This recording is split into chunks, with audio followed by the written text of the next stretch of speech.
Tube, what is up? Welcome back to Leg Guido's Chop Shop, where we got the MK DSG build on the desk, and I'm at the stage now where I'm just about ready to just throw the MOSFET in, chuck this in, and get some sweet DSG action going. But before that happens, there's a whole lot of other stuff that needs to be sorted out. And one of probably the most important is the air seal. When you're doing a DSG, obviously the piston is moving back and forth here very fast short strokes. So I mean, you want to get the most out of your air seal, and you also want to have you want no vacuum. So on the backstroke, you don't want to be creating any vacuum, because you've only got a very short time in which this whole thing operates. So any vacuum that you might be getting on the backstroke is going to be hindering your performance. I mean, on this principle is the same with all blasters. You don't want any vacuum, but the reality is a lot of blasters do actually create a bit of vacuum on the backstroke, and it's something that it happens, but it's not really a big deal unless you're starting to do things like DSG, where it starts to become a real big deal. So I'm going to get a little bit sciencey here today, and I know a lot of people are probably going to tune out and turn their brains off because they're not really interested in that sort of thing, but it is what it is, and here we go. Okay, so what we've got here is a tube, a very scientific tube, a very long tube. What you might not be able to see is that there is water in the tube. I'm going to try and zoom in on that area because that's the main area that we're interested in right there. Now the way that this works is pretty simple.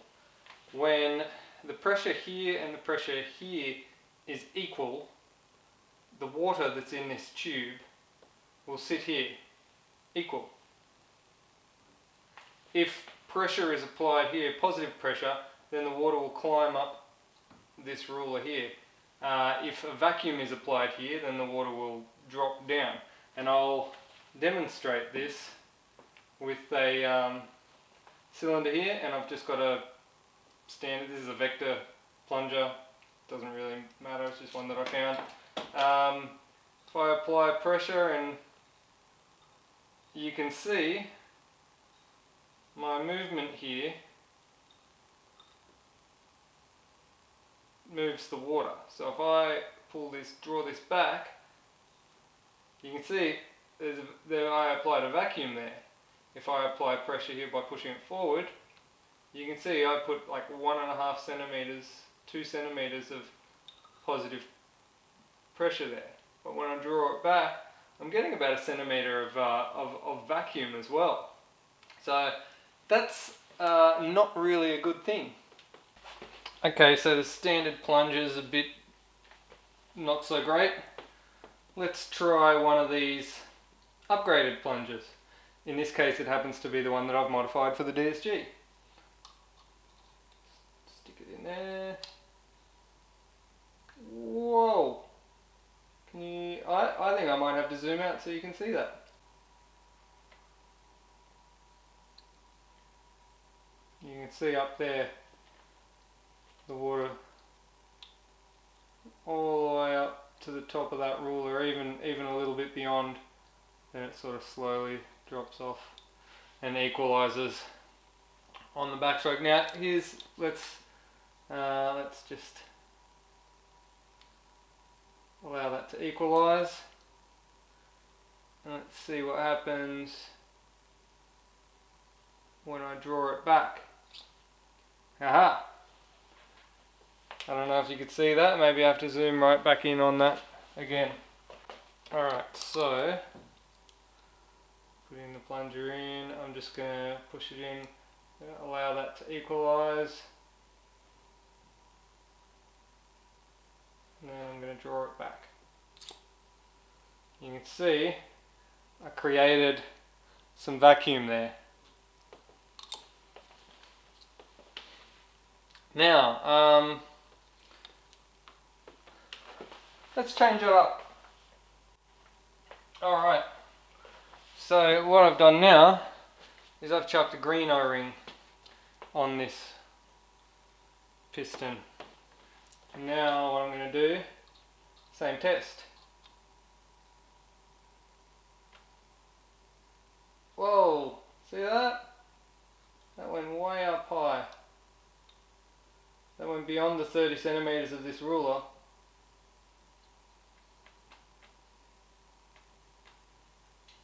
Look at it, can you see that? I don't know if you can see that on camera. It's gone way above 30 and then it just stays there.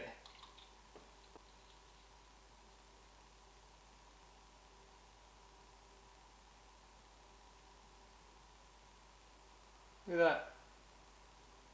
Just holding that pressure.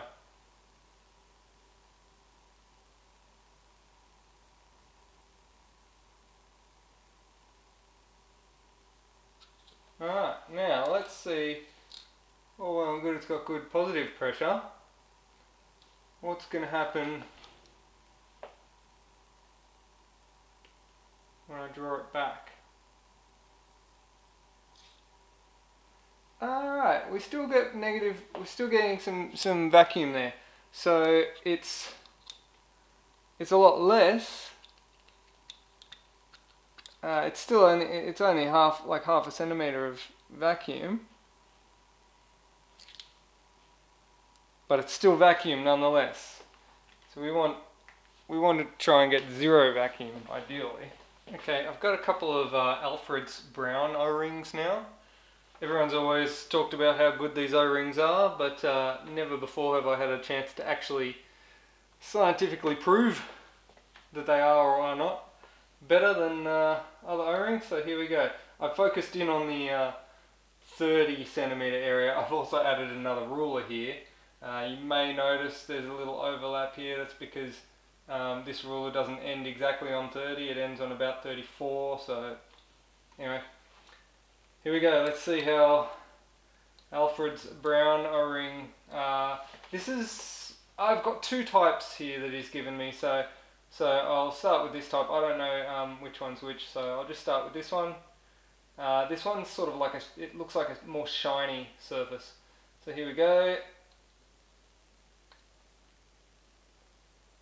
So that's sitting there up around 33, which is, I think that's roughly about where the green O-ring was sitting. Now let's just try vacuum. Alright, we're looking at the vacuum again. Here we go. Alright, so it looked like there was, I really should actually put another ruler on facing downwards so that I can accurately measure the vacuum as well, but it looked like there's definitely as much vacuum as the other O-ring, the green O-ring had. Let me just, yeah, it's about the same. It's about half a centimeter in the negative. So good positive pressure, same negative pressure. I've got another different type of the brown O-ring that I'll try. The second type is the porous type. It looks a bit more porous. I don't know what the exact technical name for it is, but I'm just going to call it the porous brown O-ring. Alright, so I've got the porous brown O-ring now. Whack that in. I'm focused up around here again because I think it's a fairly good chance it's going to push above the 30 centimeter mark. Yes, that one's gone up to 35 centimeters. 35, and it bounced a bit, and it's just holding at 34.5 right now, and it was holding until I moved it and it released. So one more try there. Hang on, that was bad. I didn't let it equalize first. Alright, allow it to equalize.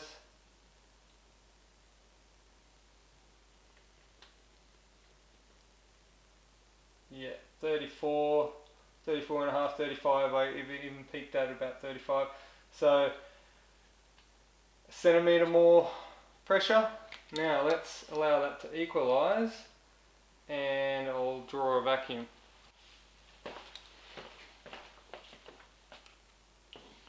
Alright, here we are.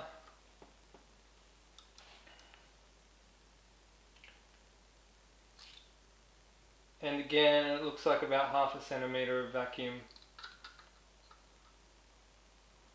So the results seem pretty common between almost all the O-rings that I've tested. They're pushing around 30 centimetres positive and about half a centimetre negative. So what we've got to try and do is eliminate all of the negative.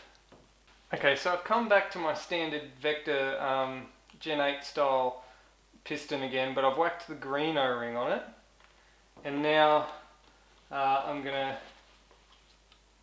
put it in, and it goes up to the 35 or 34 that all the others did, even on the standard piston, just with the O-ring. But now what I'm going to do is I'm going to draw the vacuum. Watch this. To vacuum, it went at least 5 centimeters into the negative. So these stock cylinder heads are horrible for vacuum, but that's good. That's good because it gives me a good starting point. Because I've got plenty of these old plungers to play around with, I'm going to experiment with these and see what I can do to fix the vacuum. Because if I can get these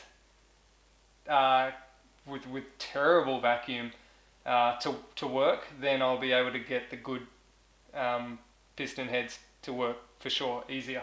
So I'm going to start on working on these. So before we start cracking on with this, we should probably understand how the piston head actually works. And you probably notice that it's got holes in the front here. And I mean, it probably sounds self-explanatory, you know, O-ring seals on cylinder, creates pressure. You know, the better the seal, the better it is. All well and good, that's great. But as mentioned, that doesn't really account for the backstroke and the vacuum created. And while you can, to a degree, test pressure with your finger here, and you can easily tell that, it's very difficult to actually tell if there's vacuum. Like, I know that there's quite a bit of vacuum here, but like, it doesn't feel, I can't really feel it. I can feel a tiny bit, but like, it's not as noticeable as it is on the gauge. Now, understanding how this all works is what's going to help us. These holes in the front of the piston head here are actually there to let air through. So as the piston is moving forward, the O-ring pushes back against this rear seat here, and it seals against this rear seat, which doesn't have any holes in it around the back here. And so that's one solid piece, no holes, so that seals to the outside. And so as it's going forward, it seals. As it's going back, the O-ring rocks onto this forward ring, and it seals against this edge, which there's holes here, which are these holes which come through here. And maybe I can make it more noticeable by getting something. Alright, so I've got a diode here. You can see if I get the diode lead work through. So any O-ring seal that's sealing this front lip to the cylinder doesn't matter because air can travel through these holes under the O-ring and out behind it. So through the backstroke, oh actually it's the other way. So the air can travel this way under the O-ring and then out through those holes in the front of the piston head. So I mean, the first thing I'm thinking that's going to reduce vacuum is to make these holes larger, and that's really easy, especially with these plastic ones. Drill away.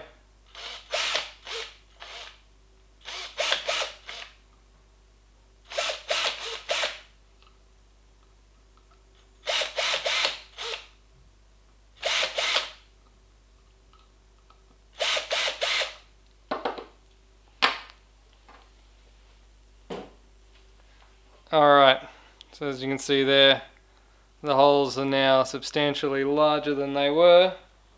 So that should get us some better vacuum, right? So we've got air coming through there.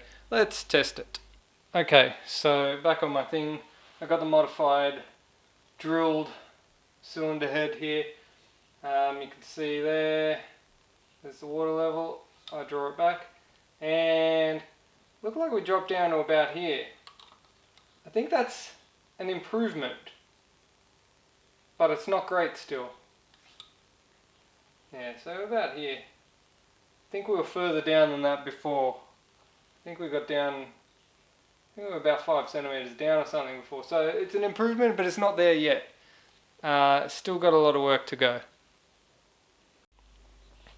Okay, so I've drilled bigger holes. That didn't work. Why? And I think the answer is glaringly obvious when you look at this O-ring. There's no forward and back movement in that O-ring. So this is supposed to seal, you know, it's supposed to, as the piston moves back and forth, the O-ring's supposed to rock back and forth so it seals on this edge and that edge respectively, depending on which way it's going. So I don't think there's enough of a gap here for this O-ring to seal either way. So like, even though I have opened these holes up, so there's plenty of air going through. Interestingly enough, you could just buy a piston head that's got bigger holes in it, you know. But hey, here we are. So I think there's enough. I think these holes are big enough for air to flow through those holes, but I think the problem is that there's not enough gap here for the air to get under the O-ring and out those holes. So the holes here are big enough, but the air just can't get to it. So I think what I'm going to do is I'm probably going to open this gap up a little bit with my lathe, probably, I don't know, half a millimeter, just a tiny bit. Just get enough gap there so that these holes here can do their job.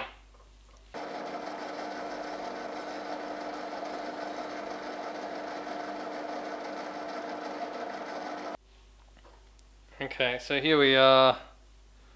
I've opened this up a bit and you can see those holes quite free flowing.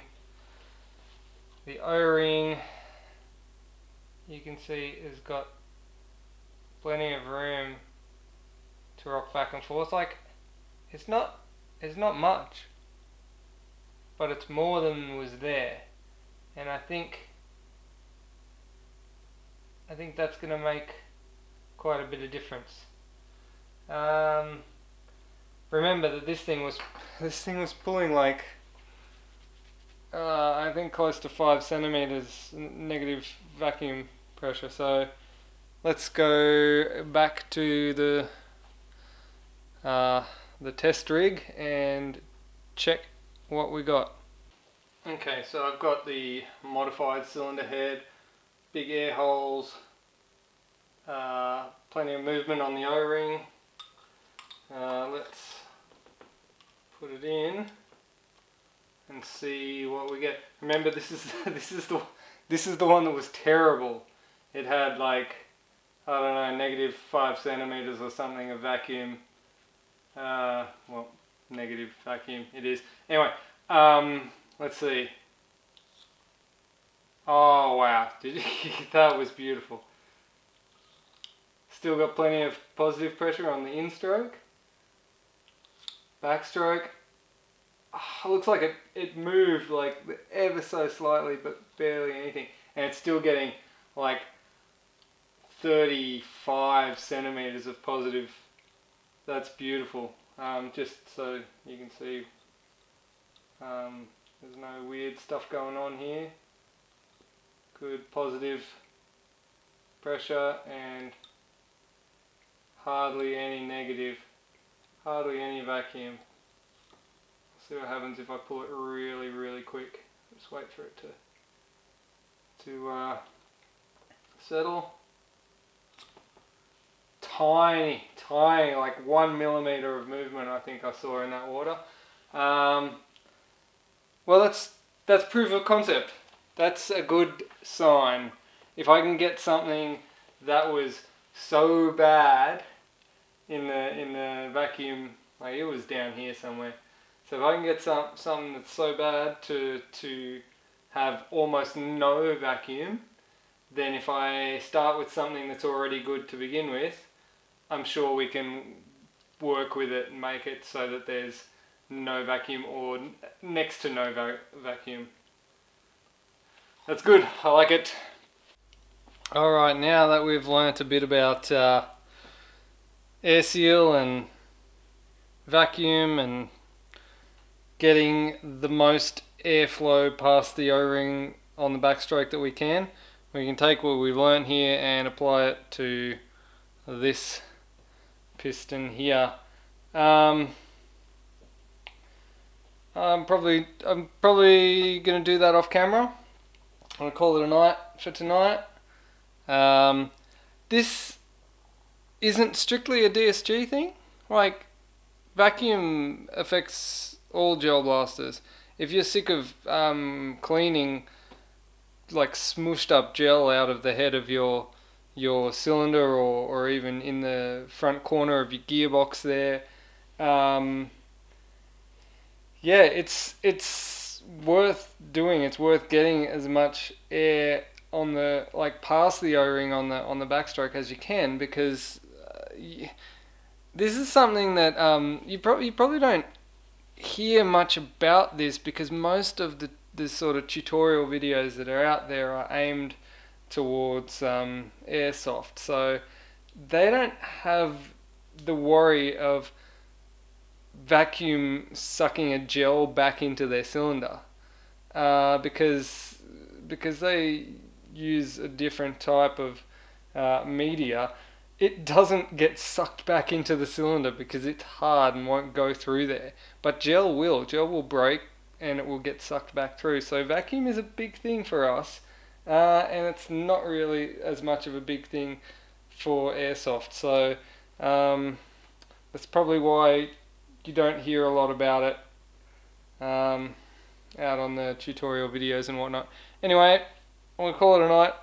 Don't forget to please subscribe, buy me a coffee, and I will catch you on the next one. Peace.